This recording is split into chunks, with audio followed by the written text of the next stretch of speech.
आज उससे भी विकट स्थिति है। आज 80 करोड़ जनता भूखे सो रही है और एक व्यक्ति आराम से पूरे आलीशान जिंदगी जी कर मीडिया पर पोस्ट जो है आरएसएस का, उसके बारे में मैं कुछ न कहूँ। मेरी अपनी जीवा को क्यों गंदा करूँ? मेरी जीवा समाजवाद की शुद्धता से परिपूर्ण है। मैं इस जीवा में उस जीवा उसकी सब जीवा को मेरे साथ बिहार आरजेडी के नेता श्याम रजक जी हैं। क्या होगा जो बिहार में जो सरकार बनी है उसके बाद नीतीश कुमार अपोजिशन के सबसे बड़े चेहरा के तौर पे आ रहे हैं। क्या आरजेडी का किस तरह का सपोर्ट है नीतीश कुमार को, और क्या बातचीत हुई है? पूरी बातचीत में जो नीतीश कुमार और तेजस्वी यादव लालू जी के बीच बातचीत हुई थी उसमें सबसे बड़े गवाह जो हैं वो श्याम रजक हैं। क्या आप लोग सरकार बनी आप लोगों की और अब लगता है कि तेजस्वी यादव मुख्यमंत्री हैं और नीतीश जी को आप लोगों ने अपोजिशन का चेहरा बनने के लिए बाहर भेज दिया? एक बात बता दूं शंभू जी, सवाल प्रधानमंत्री और मुख्यमंत्री का नहीं है। सवाल है देश बचाने का, संविधान बचाने का, लोकतंत्र बचाने का।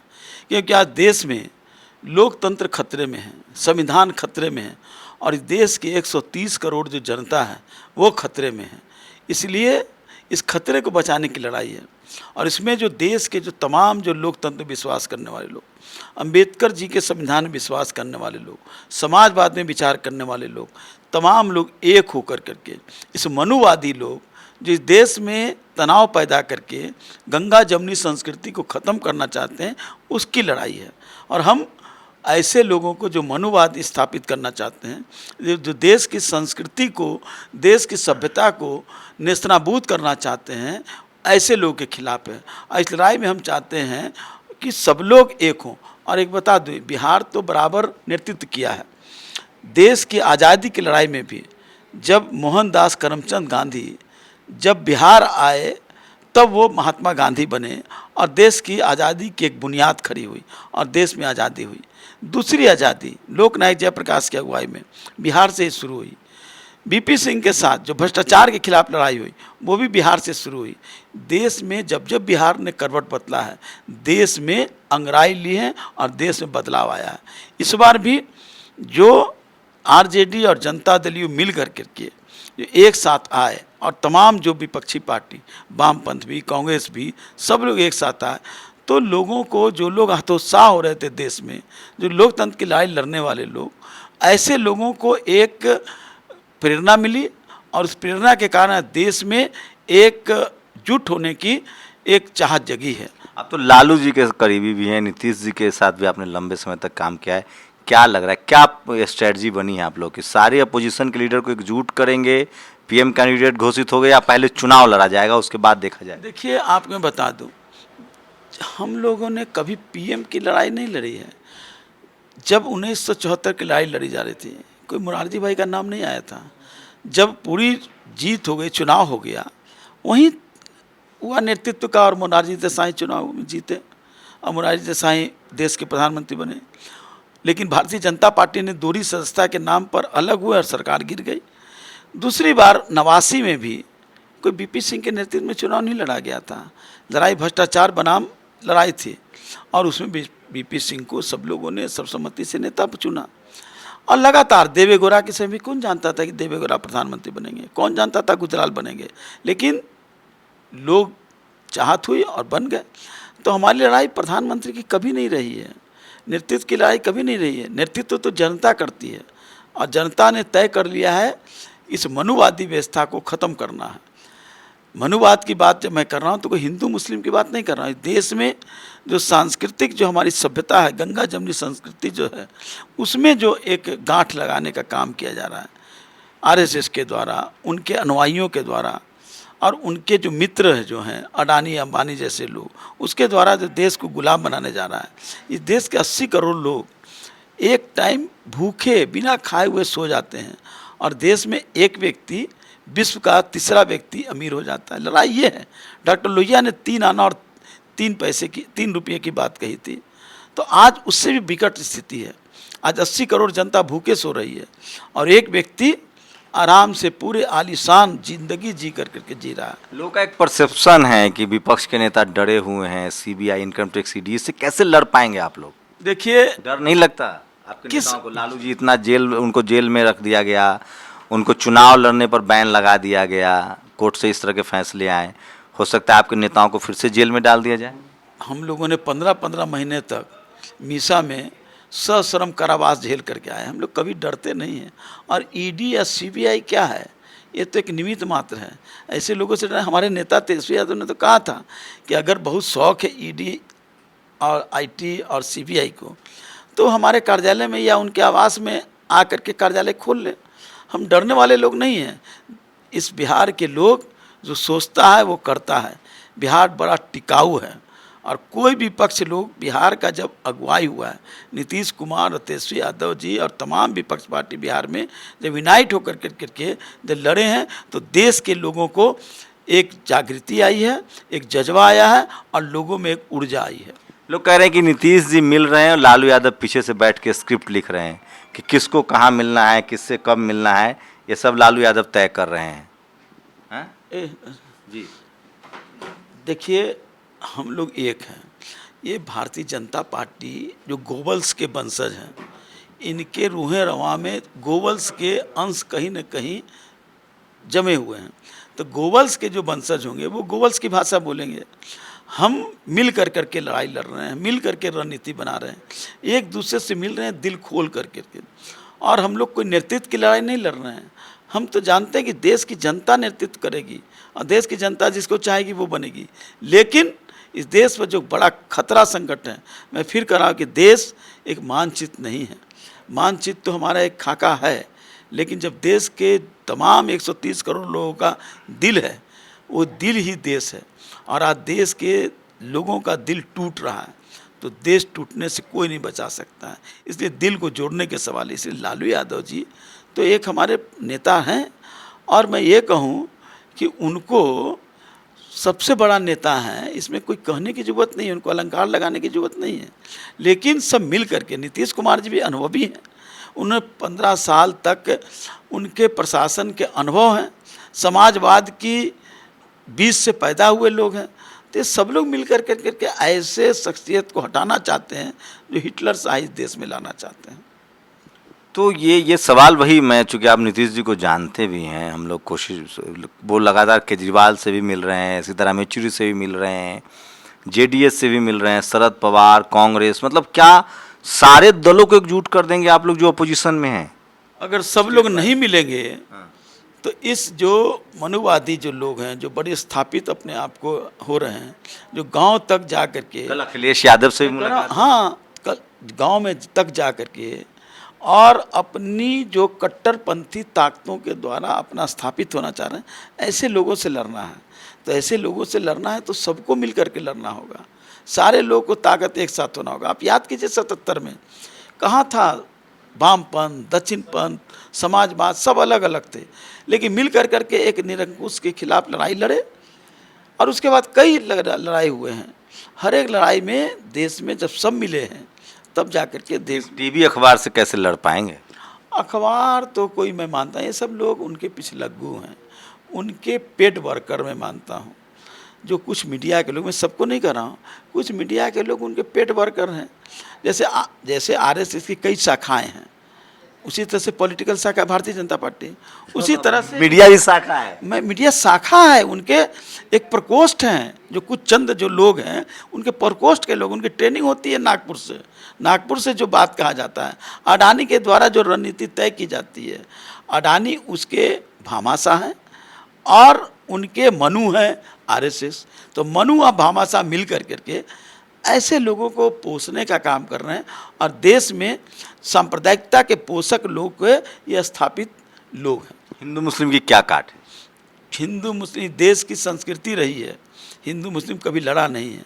चंद सवालों को लेकर के कभी छिटपुट घटनाएं होती है, और जब देश में देश का सवाल आएगा तो हमारे न वर्ग रहेगा, न जाति रहेगी, न धर्म रहेगी, सारे दीवारें टूटेगी।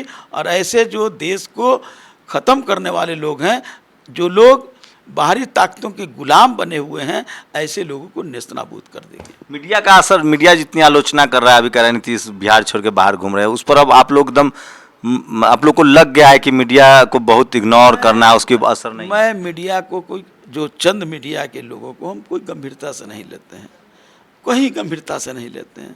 आप याद कीजिए 74 में हम लोगों ने लड़ाई लड़ा था, क्या था हाल? हम लोग खुद लिखते थे पेपर, और आज से ज़्यादा खराब थी हालत या आज से बेहतर थी 74 में? आज से कम खराब थी, आज ज़्यादा खराब है। अच्छा। मैं कह रहा हूँ उस समय से ज़्यादा खराब स्थिति है। उस समय की लड़ाई अलग थी, और आज तो लड़ाई बहुत ही कट्टरपंथी लोगों से है, बहुत ही कट्टरपंथी लोगों से। लेकिन हम लड़ाई जीतेंगे, हम बड़े आशावादी लोग हैं। हम लोगों ने बड़े बड़े लोगों से लड़ा है, वो से भी लड़ करके जीत लेंगे। गठबंधन इंटैक्ट रहेगा आप लोगों का? गठबंधन विचारों को लेकर के है, गठबंधन सिद्धांतों को लेकर के है, गठबंधन इस देश की 130 करोड़ जनता के सवालों को लेकर के है। जहाँ आवाम का सवाल होगा, वहाँ गठबंधन को तोड़ने की ताकत कोई नहीं कर सकता। टीवी वाला लोग कह रहा है ये लोग प्रधानमंत्री पद के लिए आपस में लड़ जाएंगे। अब मीडिया प्रकोष्ठ जो है आरएसएस का, उसके बारे में मैं कुछ न कहूँ। मेरी अपनी जिभा को क्यों गंदा करूं? मेरी जिभा समाजवाद के शुद्धता से परिपूर्ण है। मैं इस जिभा में उस की बात, उसकी शब्द को कह करके मैं अपनी जिभा को और अपनी आत्मा को कलंकित नहीं करना चाहता। 10 को बड़ी बैठक कर रहे हैं आप लोग दिल्ली में। हमारा 3 साल पर चुनाव होता है पार्टी का, और हाँ, राष्ट्रीय जनता दल का, और हमारा 3 साल पूरा हमारा सदस्यता अभियान भी चला है। 1,06,00,000 से ज़्यादा हमारे सदस्य बन चुके हैं। अब उसका सांगठनिक चुनाव हो रहा है, प्राथमिक चुनाव हो गया है, प्रखंड का चुनाव हो रहा है, जिला का चुनाव हो जाएगा, उसके बाद स्टेट का चुनाव होगा, और 9 और 10 अक्टूबर को हमारा राष्ट्रीय कार्यकारिणी और राष्ट्रीय सम्मेलन होगा, जिसमें हमारे राष्ट्रीय अध्यक्ष का चयन होगा। लालू जी भी आएंगे? निश्चित, लालू जी हमारे राष्ट्रीय अध्यक्ष है, वो आएंगे। तेजस्वी यादव जी भी रहेंगे। हमारे बिहार के सारे और देश के जो हमारे सारे नेता हैं वो सब लोग रहेंगे। हमारे एमपी, हमारे एमएलए सब लोग रहेंगे। और हम एक प्रस्ताव भी पारित करेंगे देश की हालात पर, देश की आर्थिक स्थिति के हालात पर, देश में जो विदेशी नीति है जो इतनी ख़त्म हो गई है कि हम एक समय गुटनिरपेक्ष आंदोलन में भारत नेतृत्व करता था। हम भारत के प्रधानमंत्री विदेशों में जा कर के यशोगान गा रहे हैं, लेकिन भारत की प्रतिष्ठा घट रही है। तो हम उस पर भी अपने सब एक प्रस्ताव रखने का काम करेंगे। और देश के नौजवानों को कैसी आर्थिक नीति हो, कैसी सामाजिक स्थिति हो, फिर किसान के सवाल पर किस तरह हमारी कृषि स्थिति हो, कृषि नीति क्या हो, इन सारे सवालों पर हमारे प्रस्ताव। 1 महीना लगभग होने वाले हैं। बिहार को लेकर क्या स्ट्रैटेजी है आप लोगों की? आपके डिप्टी सीएम आपके पास है, हेल्थ मिनिस्ट्री उनके पास है, तमाम मंत्रालय हैं, आप बड़ी पार्टी भी हैं, तो लोग की नज़र आरजेडी पर ज़्यादा है। तो आप लोग की क्या स्ट्रैटेजी है बिहार के लिए? देखिए, विकास तो हमारा मेन एजेंडा है। और आप देख रहे हैं, जब तेजस्वी जी जब चुनाव लड़ रहे थे हम लोग, तो उन्होंने कहा था कि जब सरकार मेरी बनेगी हम 10 लाख लोगों को एक दिन में हम नियुक्ति करने का, नौकरी देने का हम निकालेंगे। आज उप मुख्यमंत्री बने हैं। आप देख लीजिए, हर महीने शिक्षा विभाग में, स्वास्थ्य विभाग में, पुलिस विभाग में, हर एक विभाग में वैकेंसी निकल रही है और लोगों को नियुक्ति हो रही है। तो हम लोगों को बेकारी जो थी, जो हमारी बड़ी लड़ाई, उसमें बिहार सबसे आगे बढ़ रहा है और हम उसका समाधान कर रहे हैं। नीतीश कुमार के बहुत करीब रहने की वजह से क्या नीतीश कुमार में ऐसी क्या सलाहियत है? लालू जी को तो हम लोग सबसे जानते हैं कि उनका कॉल सब उठाते हैं, उनका फ़ोन कॉल्स, कोई ऐसा नेता नहीं जो लालू यादव का फ़ोन ना उठाए। नीतीश जी में ऐसा क्या है कि वो एक बड़े चेहरे के तौर पे आ रहे हैं? उनकी भी सलाहियत इस तरह से बढ़ी? और तेजस्वी यादव यानी कि राष्ट्रीय जनता दल जब एक हुआ है और एक साथ हम जो समाजवादी विचारधारा है, अम्बेडकर की जो विचारधारा है, जो हमारा गांधी की विचारधारा है, लोहिया की विचारधारा है, उससे परिपूर्ण होकर करके हम देश में एक नई इतिहास रचना चाहते हैं और उसके लिए बिहार एक प्रतीक के रूप में है। तो आम लोगों को विश्वास हो रहा है। तो नीतीश जी वहाँ मुख्यमंत्री हैं। लालू जी क्या सलाह देते हैं नीतीश जी को कि आप आगे बढ़ो, बात करो, हम साथ हैं हम लोग? निश्चित रूप से लालू जी तो हम सबके अग्रज हैं, सबसे वरिष्ठ हैं, तो उनका सलाह तो महत्वपूर्ण है और उनकी सलाह भी हम लोग मानते हैं, सब लोग मानते हैं, नीतीश जी भी हैं। जब याद कीजिए, जब 90 में चुनाव हो रहा था तो नीतीश जी तो छोटे भाई के रूप में, लालू यादव के सहयोगी के रूप में थे। आपको वो भी याद रखिए, जब चुनाव हो रहे थे 2005 का, 2015 का, उस समय एक व्यक्ति ने कहा था कि नीतीश जी को कि हम सीना तोड़ देंगे। लालू यादव अकेले खड़ा होकर कहा था, है कोई माई का लाल जो हमारे पिछड़ा वर्ग का जो नेता है, हमारा जो मुख्यमंत्री, हमारा छोटा भाई है, इसके से वो सीना तोड़ने की हिम्मत रखता है? लालू यादव जिंदा है, उसका बड़ा भाई जिंदा है। तो लालू यादव तो बराबर बड़ा भाई की भूमिका निभाए हैं, और नीतीश कुमार जी ने भी अब संकल्प ले लिया है, और हम लोग को विश्वास है कि इस लड़ाई में वो हम लोग के साथ रहेंगे, और नीतीश जी को हम लोगों ने पूरी रूप से देश में लोगों को एकजुट करने के लिए, विपक्ष को एकजुटता करने के लिए, देश में जो शक्तियां आज पनप रही है उसको धराशायी करने के लिए उनको हम लोगों ने कहा है। सवाल प्रधानमंत्री का नहीं है, सवाल है कि ऐसी शक्तियों को कैसे परास्त किया जाए। एक और सवाल मेरे मन में आता है कि आपके पास ट्राइबल में गठबंधन में है ऑलरेडी, सोरेन है, हेमंत सोरेन है, पिछड़ा का कई नेता आपके पास, तेजस्वी यादव भी हैं, अखिलेश यादव भी हैं, नीतीश जी भी पिछड़े समाज से हैं, सवर्ण समाज के नेताओं से भी आप शरद पवार हैं, मराठा हैं, किसान हैं, ममता बनर्जी हैं, नवीन पटनायक है, जेडीएस से भी पिछड़े, शेड्यूल कास्ट का बड़ा मायावती हैं, चाहे चिराग पासवान हैं, और आप लोग को तो उसको लेकर क्या स्ट्रेटजी होगी आप लोग की पार्टी की? क्योंकि मायावती को दरकिनार नहीं किया जा सकता है इस पूरे गठबंधन में। हम किसी को दरकिनार नहीं करना चाहते, लेकिन उनकी स्पष्ट तो नीति हो। अब चिराग जी कभी कभी कहते रहते हैं, हमारी बड़ी सहानुभूति उस छोटे बच्चे के साथ, क्योंकि रामविलास जी हम लोग साथ काम किए हैं, वो हमारा छोटा भतीजा की तरह है। लेकिन भतीजा हो, बेटा हो, भाई हो, अलग सवाल है, लेकिन नीति क्या है आपकी? आप अपने को पीएम मोदी का, भारतीय जनता पार्टी का हनुमान कहेंगे, तो कैसे आप लड़ाई लड़ पाएंगे? दोनों चीज़ नहीं चलेगी, गाल फुलाना और हंसना दोनों एक साथ नहीं चल सकती है। आप गाल भी फुलाना चाहते हैं और हंसना भी चाहते हैं, दोनों एक साथ तो हो नहीं सकती। रामविलास जी होते तो अलग कुछ माहौल। निश्चित रामविलास जी में कितना भी था, वो गरीब जनता के प्रति प्रतिबद्ध थे, उनके मन में दर्द था, क्योंकि उसी दर्द से निकले हुए हैं। उनका पैर का जो एड़ी भी फटा उसी वर्ग में, उसी के बीच काम करने से उनको दर्द का एहसास। मायावती जी की क्या भूमिका देख रहे हैं? मायावती जी को भी स्पष्ट करना होगा, लेकिन सवाल नेता का नहीं है, दलित समुदाय भी आज अपने आप को पीड़ित हो रहा है, सबसे ज़्यादा पीड़ित है। आप जान लीजिए, आरक्षण की बात हो रही है, आज 0.3% ही आरक्षित वर्ग के लोग हैं। कि कहाँ गया हमारा तो 15 से 21% हमारा आरक्षित होना चाहिए, क्यों नहीं हो रहा है? ये दलित वर्ग समझ रहा है। दलितों को आप कहेंगे, चुनाव आया तो कहेंगे 80 करोड़ लोगों को हमने भोजन करा दिया। क्या दलित भिखारी हैं? क्या भूखे नंगे हैं? भूखे रह करके भी दलितों ने देश की आज़ादी की लड़ाई लड़ी है। लेकिन उनकी भागीदारी तो तय हो, श्याम रजक हो या मायावती हो, इन सबकी भागीदारी तो हो। भागीदारी होगी, हर एक लोगों की भागीदारी होगी, कोई छूटेगा नहीं। एक बड़ा जब कुछ बनता है तो उसमें जब तक सबकी भागीदारी नहीं हो तो कोई उसका लाभ प्रतिफल नहीं होता। सब वर्ग के लोगों को मिलाना होगा और मिलाएंगे। कहा जा रहा है कि लालू यादव बैकड्रॉप से स्क्रिप्ट लिख रहे हैं और नीतीश कुमार उसको दिल्ली में आकर अमली जामा पहना है। लेकिन सवाल मेरा वही है कि जो नीतीश कुमार की अब तक की जो पूरी पहल है 2024 के लिए, उसमें एक शेड्यूल कास्ट का चेहरा जो है वो छूट रहा है अब तक। हेमंत सोरेन उनके साथ हैं, उनकी अपनी पार्टी में भी शेड्यूल कास्ट नेता है, लेकिन मायावती एक बड़ा फैक्टर है। बीएसपी एक बड़े जनाधार वाली पार्टी है, मायावती एक बड़ा फैक्टर है। अगर नीतीश कुमार उसको साधने में सफल होते हैं तो यकीन मानिए कि उन्होंने जो कहा है कि जो मैं प्रधानमंत्री बनूंगा कि नहीं ये तो तय नहीं है, लेकिन जो 2014 में आए हैं उसकी गारंटी नहीं कि 2024 में आएंगे। अगर SC ST OBC माइनॉरिटी और तमाम जो प्रोग्रेसिव लोग का गठबंधन बनता है, अगर उसमें मायावती की भूमिका आम होती है तो फिर आसानी होगी अगरा बनाम पिछड़ा की लड़ाई हो या मंडल बनाम कमंडल की।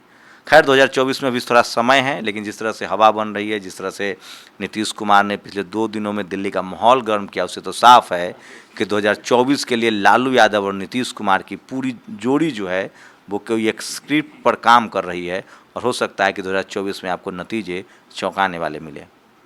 फिलहाल इन लोगों को मीडिया से भी लड़ना है, उसमें कितनी सफलता मिलती है वो भी वक्त बताएगा। पूरी बातचीत कैसी लगी, आपकी प्रतिक्रिया बहुत ज़रूरी है।